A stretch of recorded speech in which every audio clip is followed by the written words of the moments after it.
오늘은 카드 한 두 장 정도 이렇게 해설을 하고 카운셀링 북이라는 책이 있어요. 제가 썼던 거. 그 카운셀링 북에 있는 걸 또 해설하는 시간을 가질 거예요.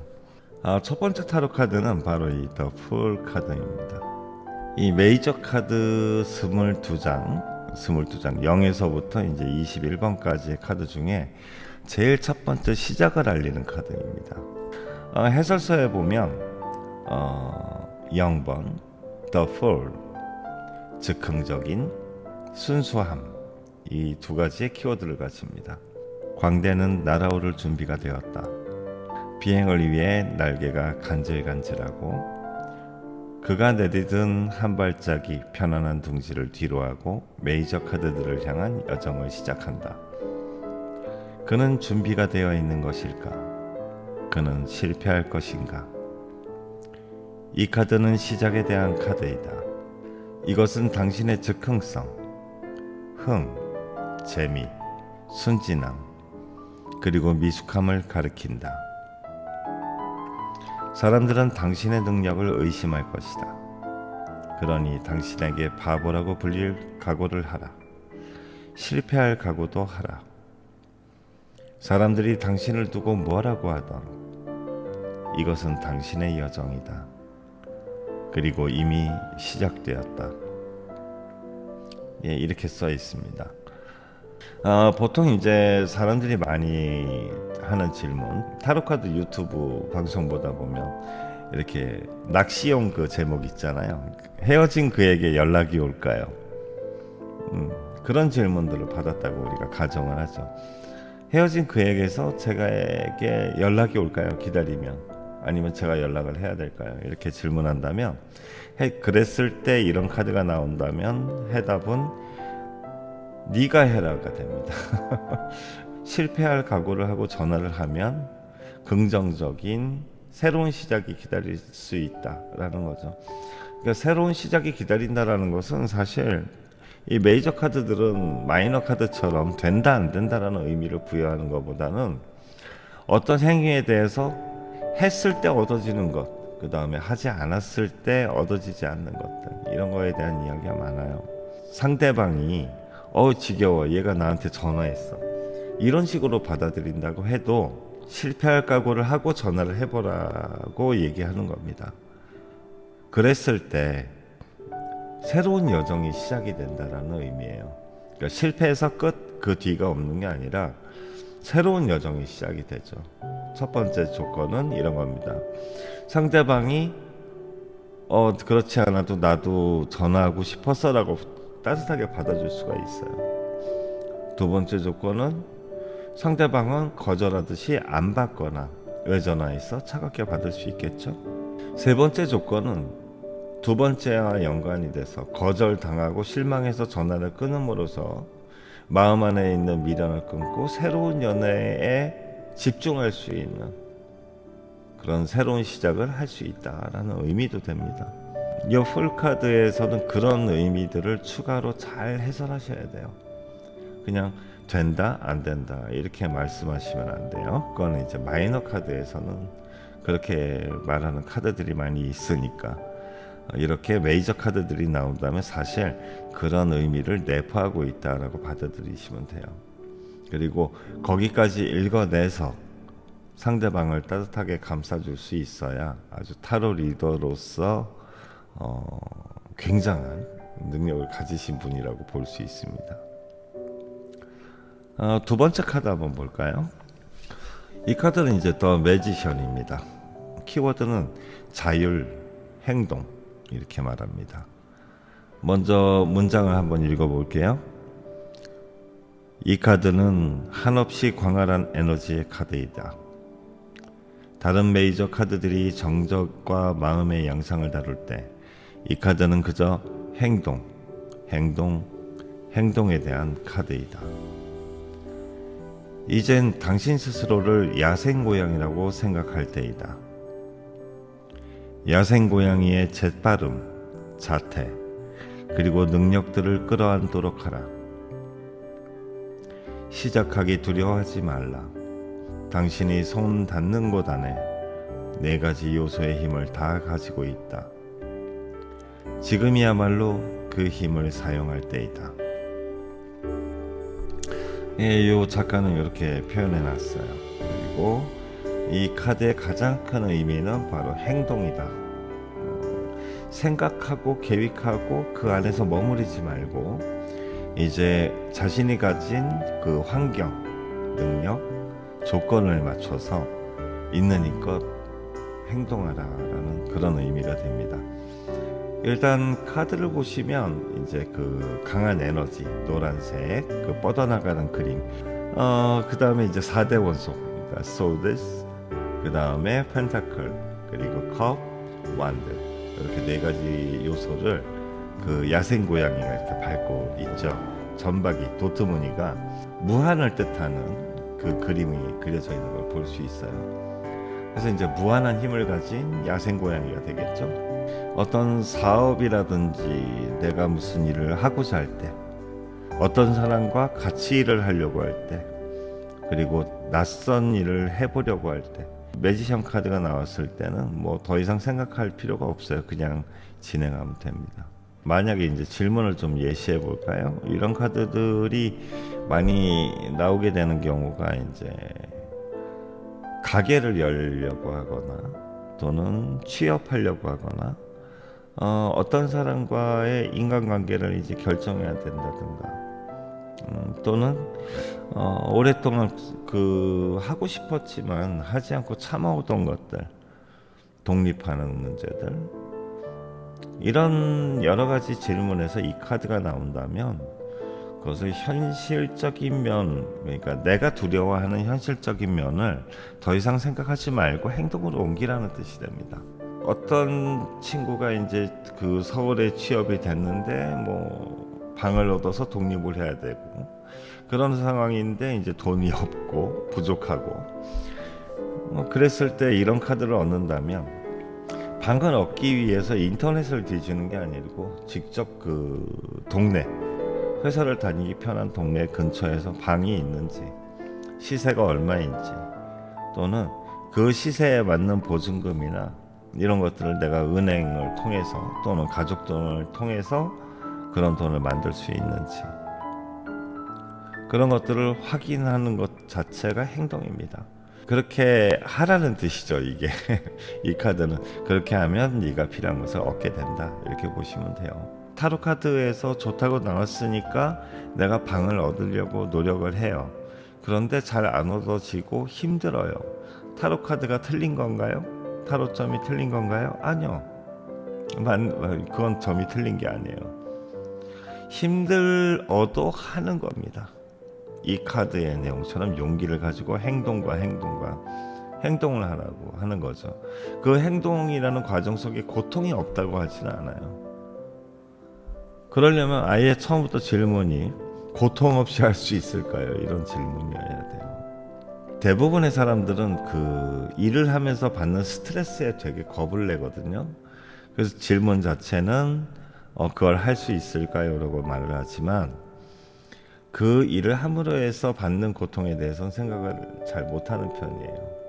이런 카드가 나왔을 때 타로 리더가 그거 무조건 됩니다, 행동으로 옮기십시오, 이거 100% 성공합니다, 이렇게 말하면 좋아요. 좋긴 좋은데 뒷감당을 하셔야 돼요. 이런 카드들을 상대방한테 얘기해 줄 때는 된다, 그러나 그에 따른 고통도 감수해야 된다, 그걸 감수할 능력 역시 네가 가지고 있다, 여기까지 설명하셔야 돼요. 저기 옛날에 쌀점 아세요? 혹시 쌀점? 이렇게 쌀 착착 뿌려가지고 돼, 안 돼, 이렇게 얘기해 주던 그거 저기 제가 그냥 재밌어서 웃는 거지 그것을 비웃을 만한 점술이 아니에요. 그게 원래 주역점이에요.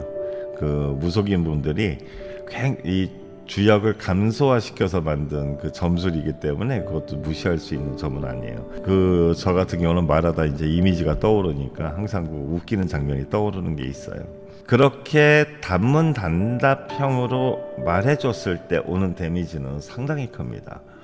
왜냐하면 타로 리더들 대부분이 이 손님들, 내담자들하고 나이 차이가 많이 나지 않아요. 그래서 말을 함부로 했을 때는 거기에 따르는 비평, 악평, 그 다음에 데미지 다 감수하셔야 돼요. 이렇게 된다고 했잖아, 잘 된다고 했는데 난 왜 힘들어? 이렇게 물어보시면 그때 가서는 말을 돌릴 수가 없어요. 말을 돌리면 저 사람 내가 이러니까 말 돌렸어 이러고 더 안 믿어요. 그러니까 가장 좋은 거는 제가 지금 말씀드린 것처럼 능력은 다 갖고 있고 행동을 해야 하는 타이밍이지만 그것에 해당하는 고통 역시 당신이 끌어안아야 하고 그 고통을 이겨내고 목표를 성취하는 것은 가능하다. 이렇게 설명하셔야 돼요.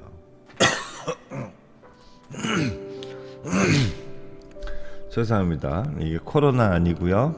담배를 한 35년 가까이 폈더니 이제 폐가 좀 안 좋아서 이게 해소 가래기 침이에요. 만약에 이 카드가 대학교 같은 거, 대학교 입학시험 막 이런 거에 이런 카드가 나왔어요. 그 대학에 입학할 수 있어요. 결론적으로 질문 자체에 올해 제가 원하는 대학을 갈까요? 라고 했을 때 이렇게 나온다면 공부도 굉장히 힘들 수도 있고 그 다음에 경쟁률도 무지하게 높을 수 있고 1차 수시 다 떨어질 수도 있어요. 그런데 막판에 미달이 돼서라도 들어갈 수 있다, 이렇게 볼 수 있는 거죠. 다만 그 기간 동안에 받는 마음의 고통은 본인이 감당해야 되는 겁니다. 물론 감당할 능력도 있는 거예요. 그런 부분들을 친절하게 설명하셔야 합니다. 세 번째 카드입니다. The High Priestess, 고위 여사제라고 있죠. 키워드는 신비로움, 초자연적인 지혜. 한번 내용을 읽어볼게요. 대여사제는 정적 속에 앉는다. 그곳에서부터 그녀는 사람들이 놓치고 지나치는 어마어마한 직관의 세계, 꿈, 신비로운 영역에 접근할 수 있다. 그녀는 이 힘을 창작하기 위해 침묵과 무동을 사용한다. 어떤 때에는 이 카드가 당신에게 내면의 목소리를 좀 더 가까이 들여야 함을 상기시키기 위해 나타나기도 한다. 그 밖의 경우라면 이 카드는 지난 명백한 상황들 속에서 무엇이 감추어졌는지, 어떤 비밀이 숨어 있었는지 찾기 위해 되돌아보라는 사인이다. 그림자를 인지하도록 하자. 이렇게 써 있습니다. 이 고위 여사제라고 하는 하이 프리스티스 카드들은 대부분 형이상학적인 문제를 다루는데 많이 나와요. 인간관계에서도 돈이나 외형적으로 드러나는 그런 부분들을 설명하는 것보다 정신적인 면, 그 다음에 서로 감정적인 면, 종교적인 면, 이런 것들에 대한 이야기를 많이 해설하게 돼요. 자, A라는 사람과 B라는 사람인데 이 둘이 다퉜어요. 왜 그럴까요? 라고 질문했는데 이 카드가 나온다면 자존심 싸움일 가능성이 높아요. 눈에 보이지 않는. 그 다음에 제가 갑자기 저 차가 너무 사고 싶어요. 저 사고 싶은데 살 수 있을까요? 그런데 이 카드가 나왔어요. 그러면 집안에서 하이 프리스티스 역할을 하는 분이 있어요. 그 고위 여사제처럼 이렇게 가족을 다스려주는 그런 사람이 있어요. 그런 분이 있다면 그분이 도와줄 수도 있고, 그 다음에 우연히 내 능력을 벗어난 거지만 아주 우연한 기회에 그것을 얻게 된다. 차를 사게 된다. 내 능력으로는 저 차값의 70%밖에 없는데 이 카드가 나온다면 나머지 30%가 갑자기 2020년형을 2021년에 특가 할인합니다. 그러면 30% 할인해 버릴 수도 있어. 그런 우연한 것들을 다 포괄합니다. 종교적인 부분도 그래요. 그리고 돈을 구하는 데 있어서도 그렇고 사람의 마음을 얻는 데서도 마찬가지고 여러 가지 문제에서 그것을 해결하는 방법으로서는 종교, 영성적인 것, 마음을 얻는 것, 이런 식으로 좀 물질적인 것보단 비물질적인 영역에서 그것을 해결하라고 조언해주는 카드입니다. 저는 그렇게 많이 사용하기 때문에 그렇게 사용하시면 돼요. 편하게. 자, 오늘 이렇게 3가지 카드를 했어요. 질문 영역에서 여러분들이 이 카드를 어떻게 해석하느냐가 문제인 거지, 카드가 가진 의미가 어렵지는 않아요. 항상 이 타로를 배우는 분들이 처음에는 매뉴얼을 다 외우고 싶어 해요. 이대로 써야지, 나는 신점처럼 아니면 직관처럼 말을 꾸며내지 않을 거야, 와 열심히 해야지, 그러고 카드를 딱 잡아요. 그리고 어떤 일이 벌어지냐면 여기에 있는 내용과 들어온 질문을 연결을 못해요. 키워드에 사로잡힌 거예요.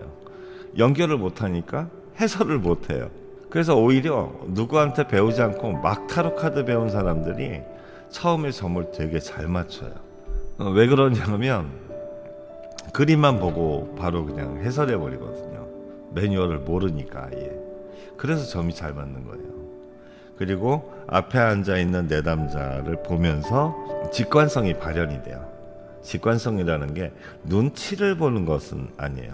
저 사람이 풍기는 분위기, 의미, 여러 가지들이 있거든요. 그 여러 가지들이 저한테 감정적으로, 느낌으로 전달이 되는 거예요. 그건 통밥이라고 불리우는 눈치와 직관은 전혀 다른 얘기예요. 눈치 잘 보는 사람이 직관이 있다? 아니에요. 오히려 직관이라고 착각하는 잘못된 정보만 디립다 읽어요. 옛날 경험 얘기하면 마음을 리딩한다 막 이러면서 그러는 사람은, 저는 솔직하게 남하고 싸우거나 감정적으로 막 다투는 걸 길게 못해요. 바빠서. 제가 마음이 튼튼해서가 아니고 저도 마음이 되게 약해요.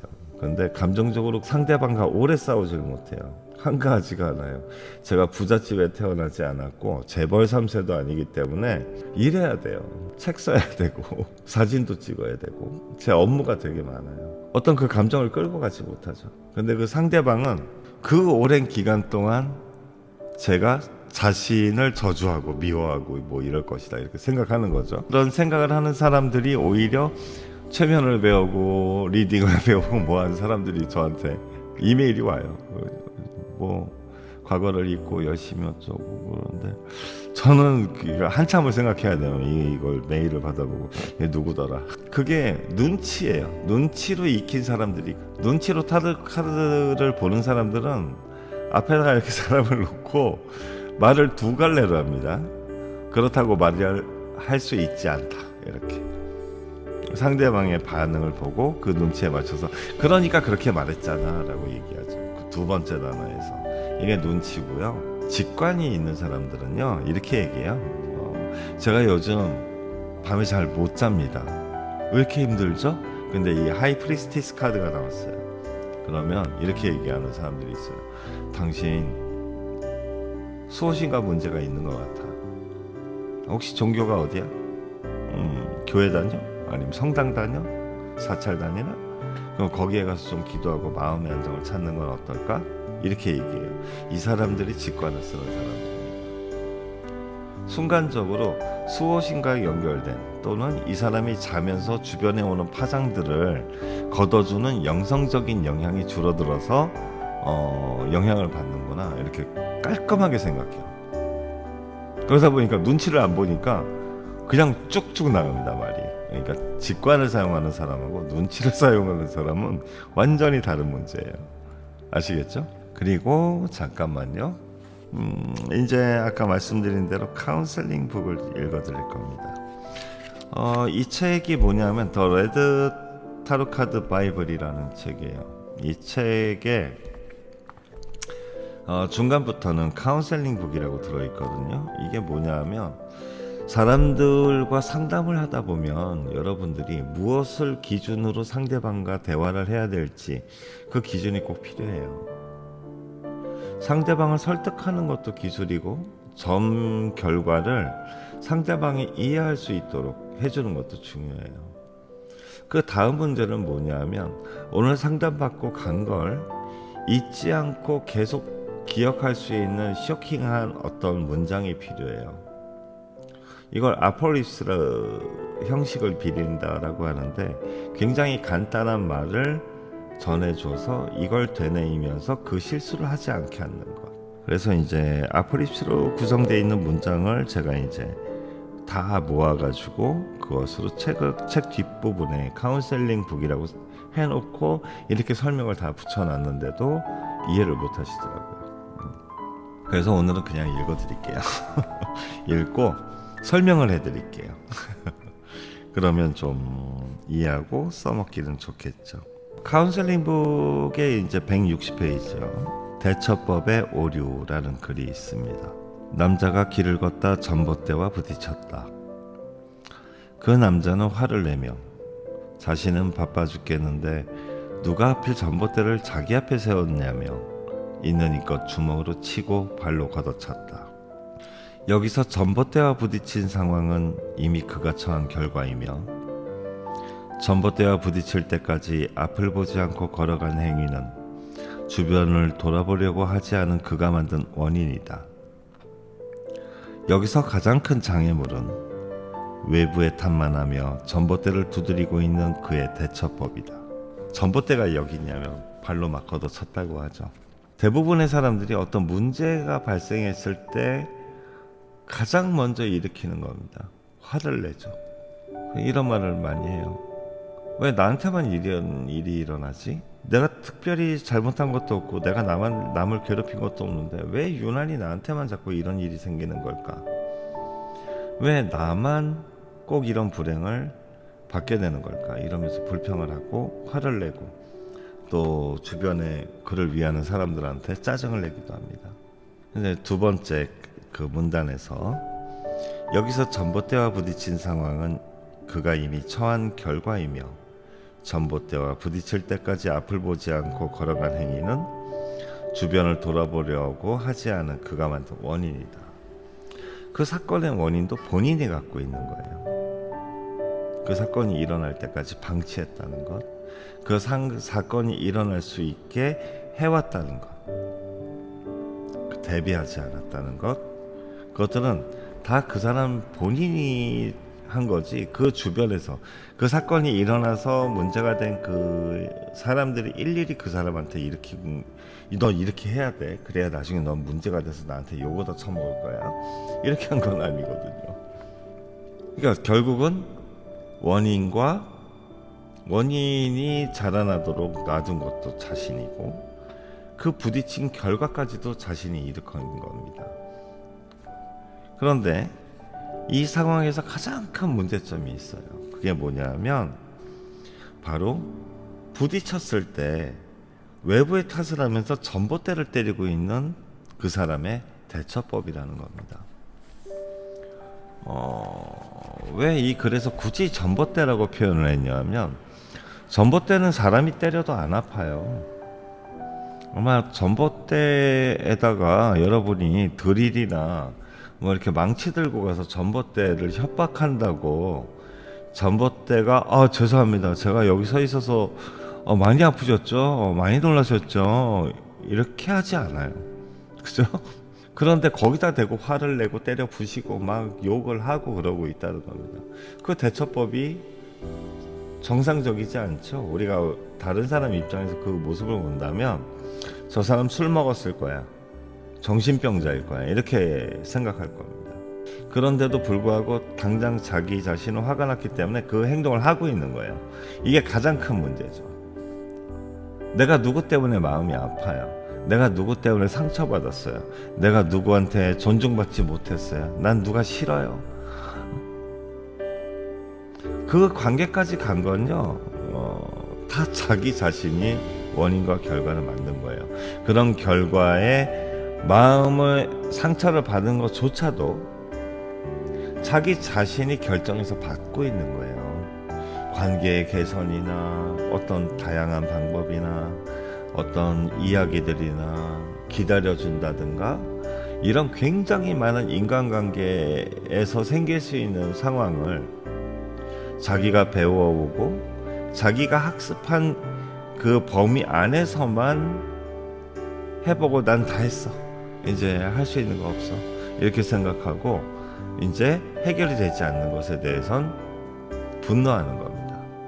의외로 꽤 많은 사람들이 그런 실수를 저지르고 있어요. 이 책을 썼으니까 뭐 저는 안 저지를까요? 저도 저질러요. 그런데 차이가 있죠. 저지르고 그런 상황에 놓인 다음에 반성을 하죠. 그것을 정당화시키기 위해서 변명하지 않아요. 그냥 거기서 끝내요. 그래야 해요.